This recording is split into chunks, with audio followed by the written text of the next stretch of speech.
and I am going live to talk to you about this week's blog post. So yeah, you see the meme moving out? Nope. Yeah, so you know how it feels to have a ton of papers stacked up on your desk and you don't even know what to do with them or how to get that pile gone. So this week, I wanted to talk to you about the system that I used in my class to pick up papers, get papers from kids, turn in papers, everything to do with papers, and then what I do with the papers after they've been picked up. So the magic system is definitely the file folder pockets. So you may have seen them. I have some right behind me on my wall. And I use the file folder pockets for everything, for picking up work, passing back work, everything. So the reason it's so good, and it's the best system I've tried, which I've also tried drawers, you know, like those stack of drawers with a bunch of drawers. I've had kids turn them in there. I've had kids turn them in on a tray on my desk and put them in number order for me. I've tried pretty much everything. And this system is the best because it is a visual system. Once everybody has turned it in, all you have to do is look and see that every pocket is filled and everything is turned in. And that's what makes this one so much faster and so much better than the other systems that I've tried. So you can see I have two different color file folders inside of that. And that's because I always have a switch class. And so I just let one of my classes have one color and then my switch class have another color. And they literally just stick their paper in there vertically. I can see it and I can pick it up and we're all good. So this week on my blog, it talks a little bit about that. Let me get rid of that. So it talks a little bit about how to set things up, but I want to show you kind of some of the free resources that are on the blog that you can use to get you started too. So what I do is I have a little envelope filled with assignment trackers and I just stick it on the wall right next to the file folders. And that way, when I go to pick them up, I can right then and there track who has not turned in their assignment. So on these trackers, it says name and then it gives a little reason why it's not there. So maybe it's just late, maybe they were absent yesterday, maybe they were absent today. And on the envelope itself, it kind of gives the directions in case you want kids to help you do this too.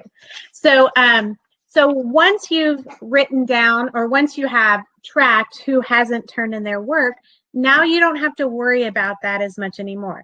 What I do is I pick them all up and they're in number order already. They're already in the order that is going to be for your grade book. So you just take them, you have them, you grade them, you quickly put them in the grade book in order, and then you file them away and you're done with that stack. The key to not having things pile up is to do them like the second you can do them, do them. And then what I do is I take my assignment tracker over who hasn't turned their work in and I move it to a master missing work. So it only takes a second to write the kids' names down and the assignment that they're missing, but then you don't have to worry about it anymore. And you have everything right here so that you can see it and pick them up when they come, grade them when they come, and deal with them then. So on the blog, there are some other freebies. There is a homework tracker. So one thing I did every morning as part of my morning routine was the kids, they came in and they turned in their homework in their file folder. And I just marked if they turned it in or not before I picked it up. So that's there. And then there's a few other things on the blog that you can use to get that late work from the kids. So you know how hard it is to get the late work from the kids. You might have to, you might have to try and track them down. That's what I had to do a lot. And so there's some things on here that will help you track down your work. So one of the things is a template that you can print out some things on Post-it notes, and it just says, FYI, you're missing work. So it's just a little Post-it that you can stick on their desk or on a paper. And if you don't want to waste time printing on sticky notes, there's also some little cards that you can print out. And it's just a little card that says, same thing, you're missing your work. You can throw this card on their desk, and when they come in, that way they can remember that they didn't turn theirs in. And if there's somebody who a little card isn't going to get their attention, there's also full size. FYI, I'm just reminding you, you have some missing work. Please get it turned in. And so that is one way to quick and easy kind of collect some of that work that you're missing. And as soon as you collect it, grade it, file it away, mark it off your list, and know that you don't have to think about that or deal with it again.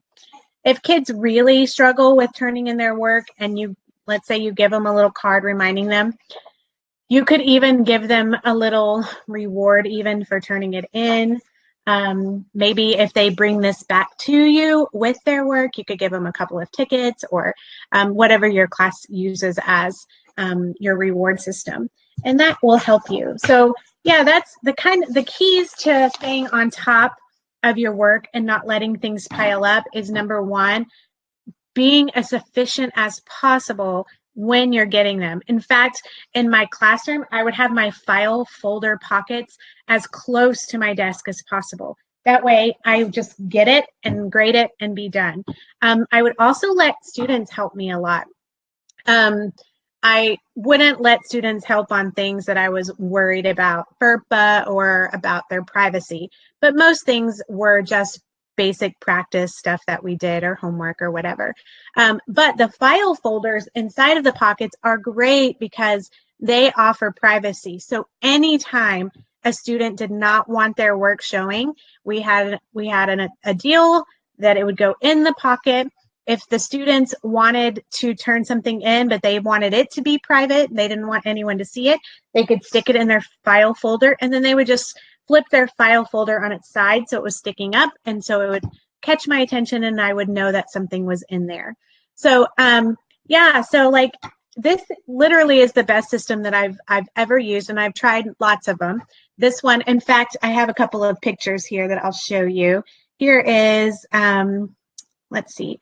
Here's a picture of me using it in my class. So you can see they just turn in their work vertically like that. And so I could see right away that this kid didn't turn in their work.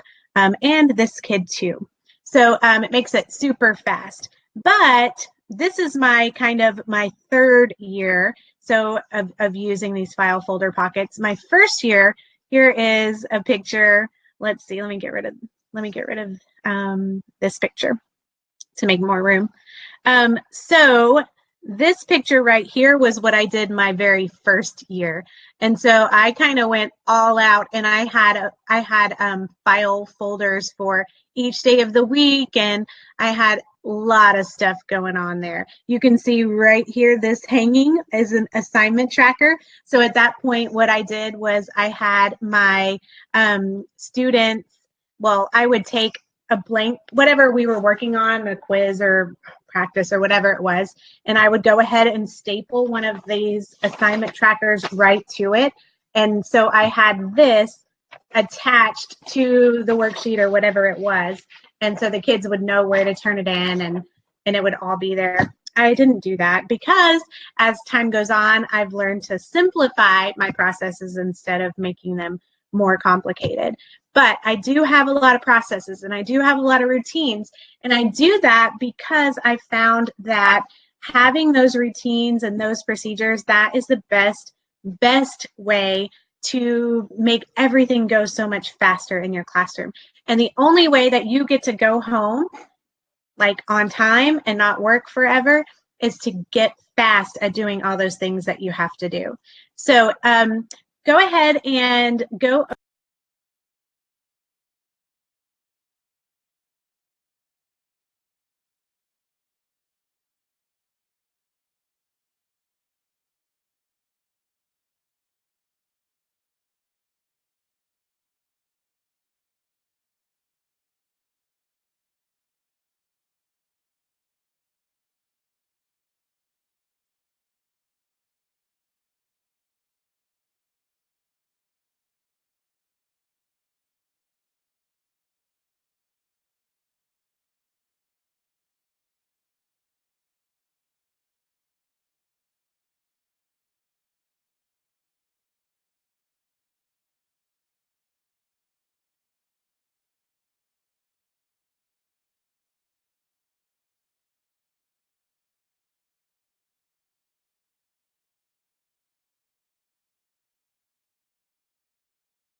Okay.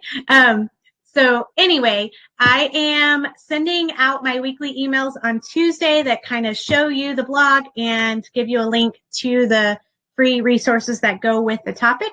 And now I'm doing that on Tuesday because I want to go live on Wednesdays and I want to be able to answer your questions. So next week's blog is going to be the punch list strategy for differentiating instruction. So if you buy any of my products, my TEKS kits, you'll see that they all come with a punch list. And so I'm talking about what a punch list is and how to use that next week. And so I'm sure you might have a lot of questions about that. So make sure that you are on the live so that you can ask away and I can try and answer any questions you have. So anyways, enjoy the Astros game if that's what you're doing today, because I know that's what my family's doing. And I will see you back here next week, next Wednesday at 8 o'clock. And y'all have a good rest of the week. Bye.